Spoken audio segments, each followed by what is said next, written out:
Hey everyone, this is for tall people, not for like.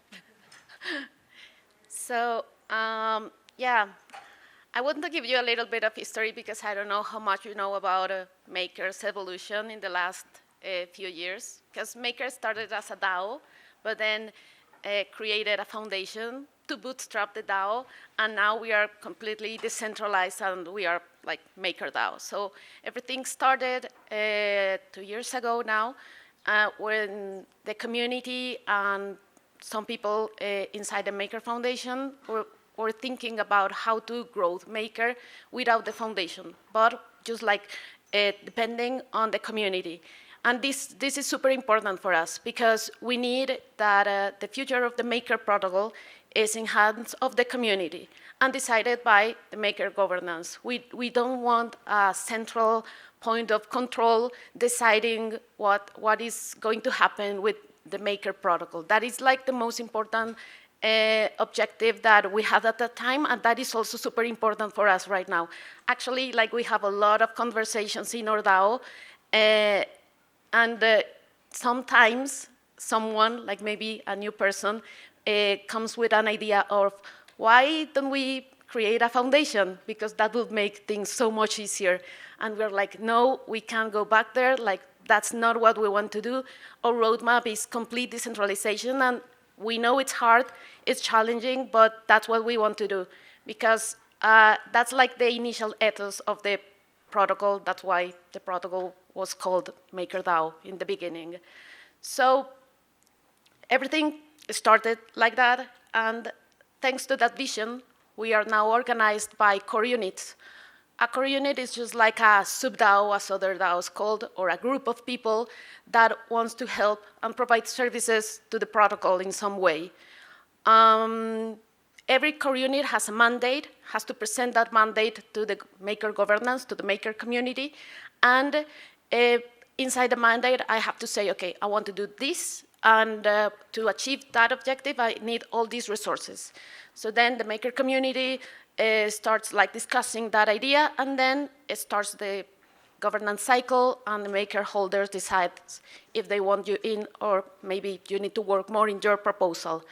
So my vision on how core units work is that every core unit is helping Maker to grow, but with different perspectives. So for example, we have the protocol engineering core unit.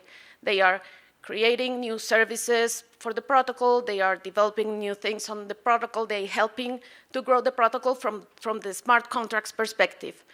But we also have the Oracle's core unit, and they are supporting the protocol by adding more collaterals into the protocol. That's also growing the protocol.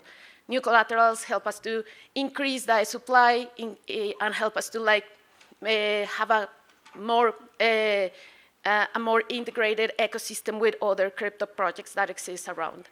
There's also a risk core unit. They also, like, their mandate is about increasing DAI supply, but considering all the challenges that every token could have within the Maker protocol. There are, I don't know how many core units we are right now because the protocol is growing super fast. I think we are like about 21 core units, which is insane. And fun fact, we don't know how many Maker people are. We have no idea.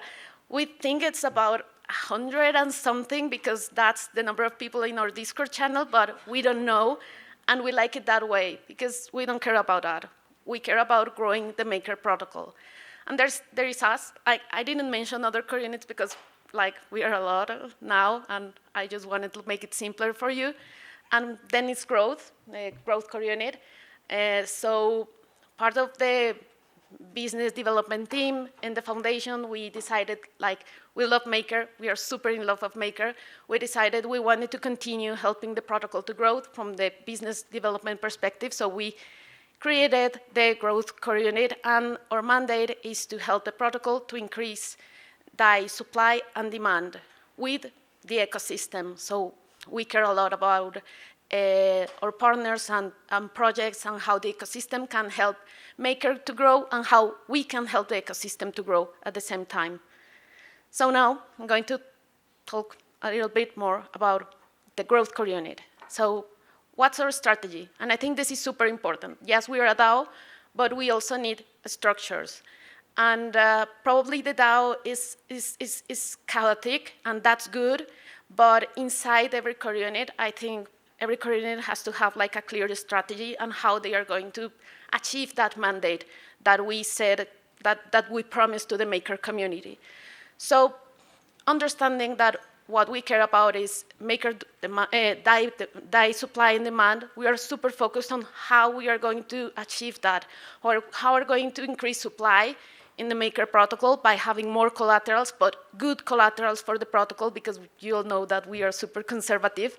For us, DAI is like the most valuable stable coin in the ecosystem, and we have to take care of the security of DAI, and the security of DAI depends on the collaterals that are backing DAI. So we are constantly looking for new collaterals and new users that can open vaults and help us to increase DAI supply in the protocol. But on the other side, we also have to think about demand. So we need to have like more users using DAI. So this, like right now, has been like an awesome challenge for us, because right now we are thinking about the multi-chain strategy.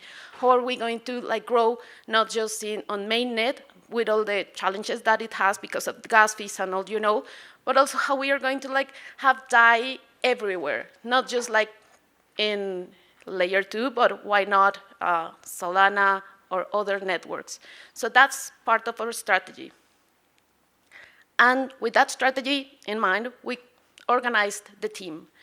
The team is organized by regions. Why? And this is like, we decided that because it's like what Maker is. We are a global solution, but this global solution has to be customized depending on the regions and the users that will have access to the Maker vaults or DAI. So that's why we need like a customized vision on each region, because if each region and each country has its own challenges and its own reasons of why using DAI or the Maker protocol. So that's why our team is organized by different regions. This also helps us with the time zone. Like we are a global team. I guess this is a common challenge between all the DAOs.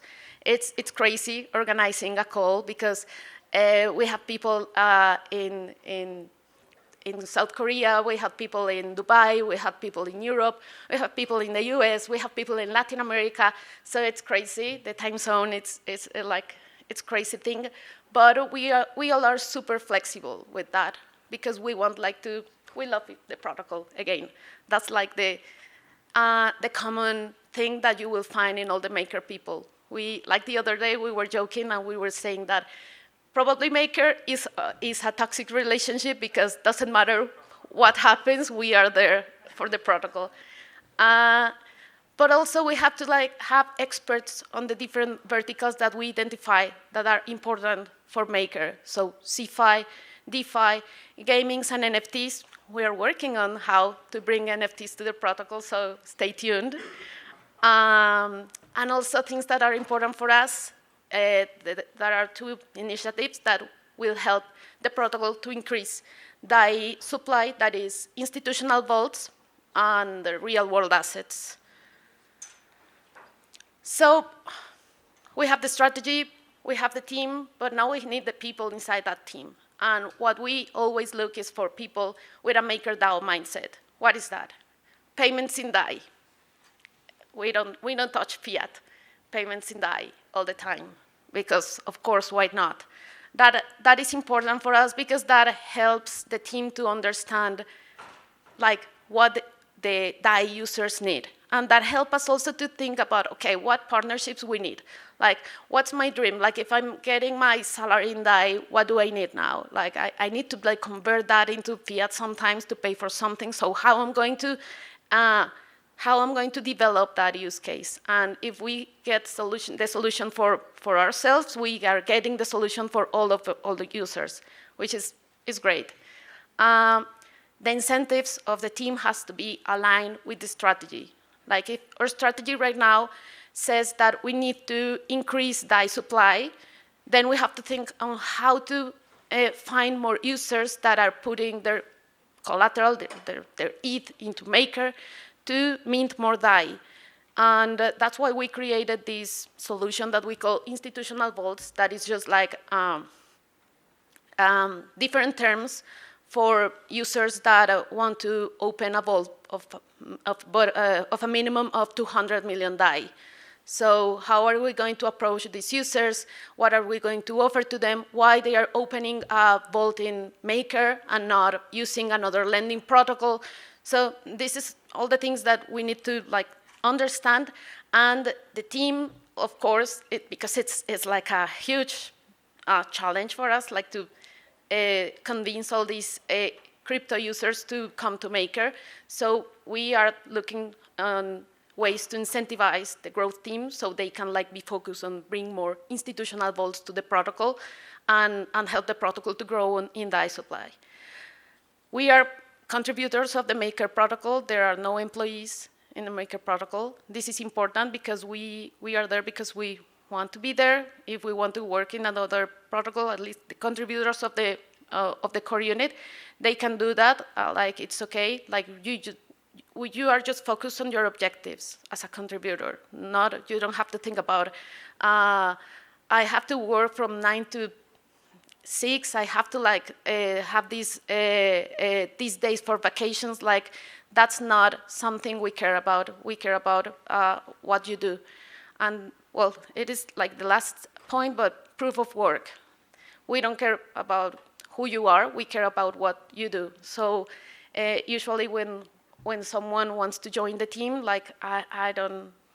we don't care about if you studied in a place or not, or what we care is about how are you contributing to the DAO, to the ecosystem, what did you do in your past, what you can bring to the protocol. So that's what's important for us. And also we look people super passionate about Maker, about all this craziness that is a DAO, because it's super cool. You have a lot of freedom, but also it's challenging because I invite you to go to the Maker forum. You will see how challenging it is. A lot of super smart people discussing in the forum, having a lot of ideas.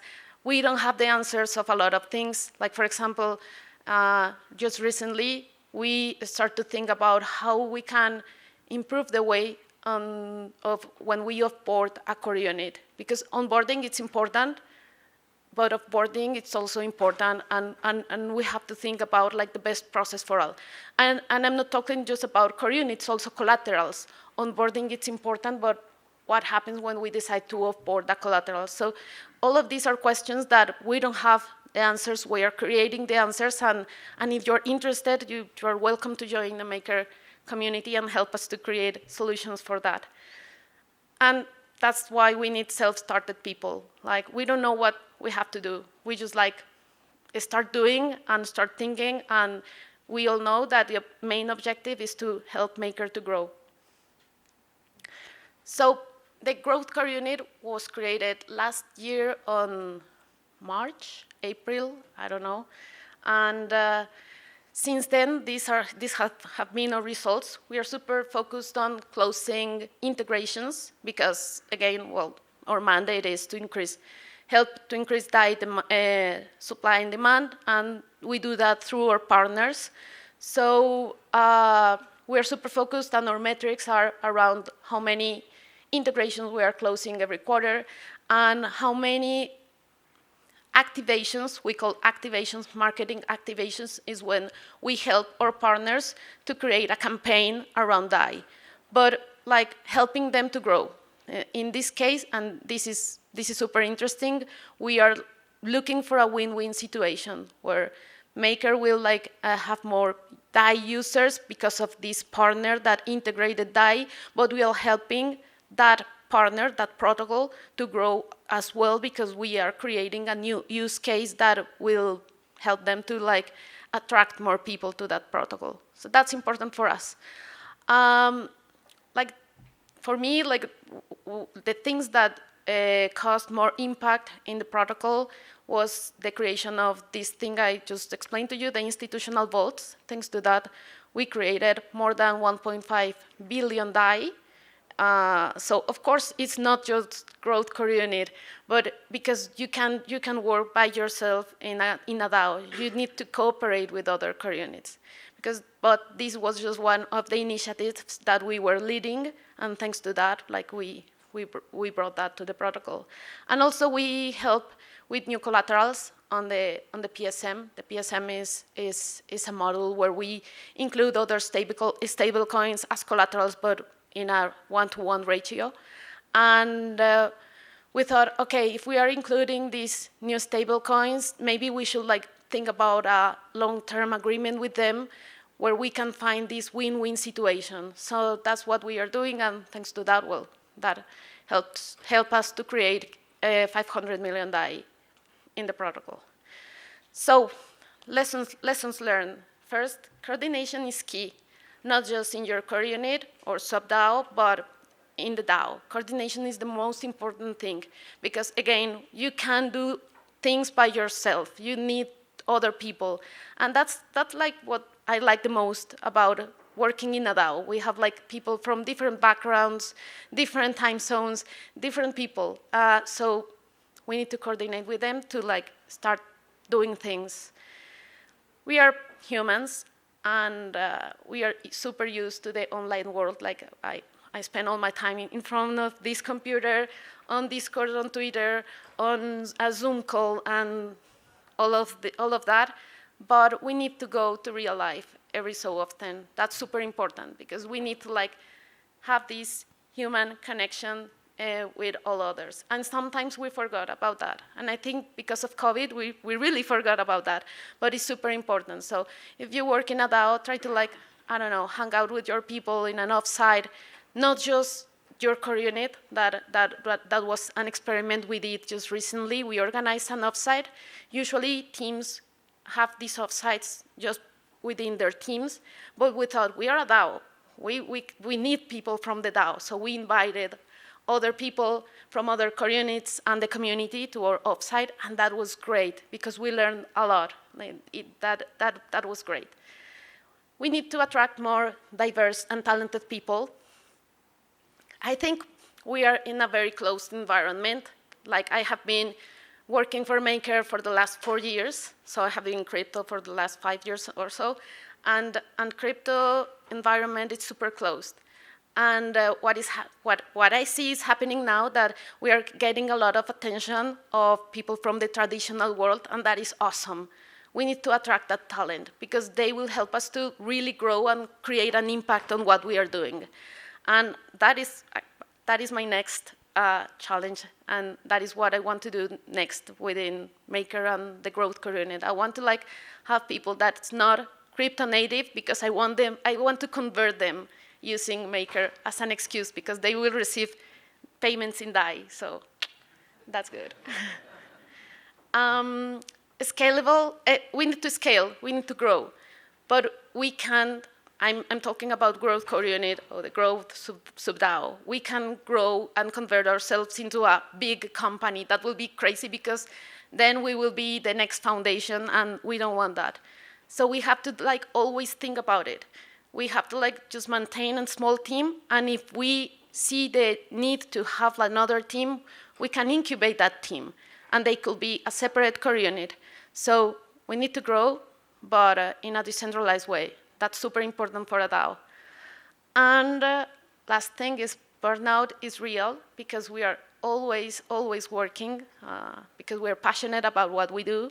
I think that's something that every crypto people shares. We are super passionate.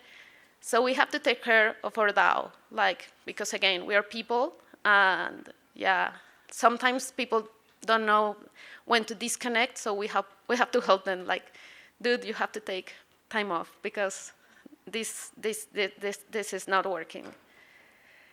And what's next?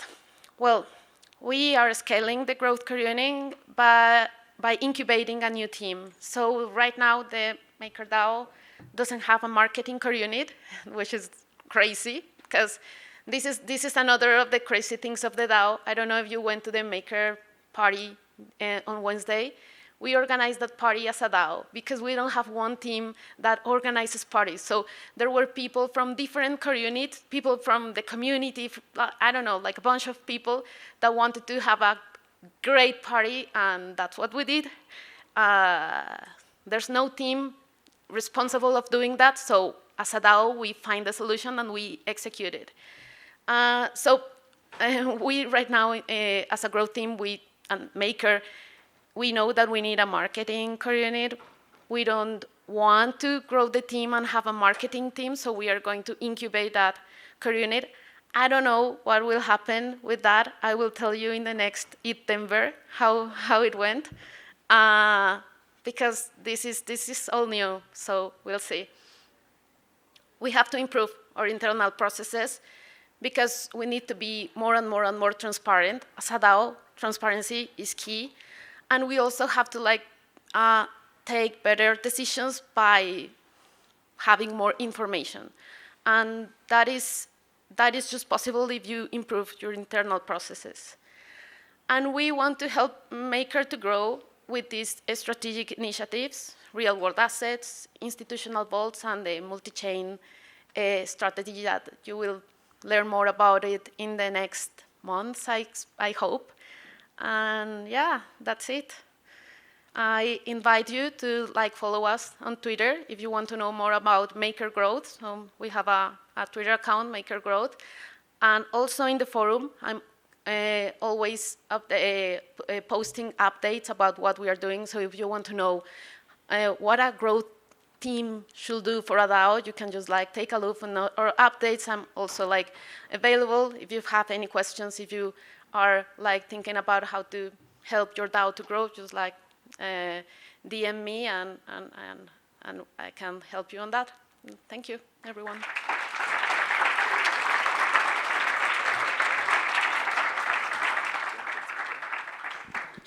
Awesome, thank you, Nadia. So next up, we have a rare sighting here in the Middle Week stage, which is someone from TradFi. So everyone, please welcome Grace from MasterCard.